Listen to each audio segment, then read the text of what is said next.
நேற்றைய தினம் அண்ணா திமுகவிலிருந்து ஏற்கனவே விலக்கப்பட்ட ஒருவர் திமுக போய் சேர்ந்திருக்கார்.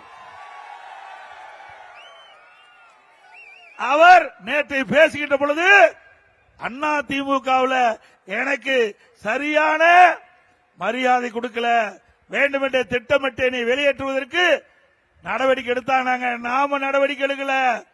அப்ப பெரும்பான்மை நிரூபிக்கின்ற பொழுது மாண்புமிகு புரட்சி தலைவி அம்மா அவர்கள் ஊர் ஊரா சென்று ரத்தத்தை வீரவியா செஞ்சு மக்களை சந்தித்து கழக நிர்வாகிகள் தொண்டர்கள் கூட்டணியோடு வெற்றி பெற்று ஆட்சி அமைத்த அந்த ஆட்சியை கவிழ்ப்பதற்கு நேற்று இதெல்லாம் விலகி போனார்ல, அவர் பெரும்பான்மை எதிர்த்து ஓட்டளித்தவர்.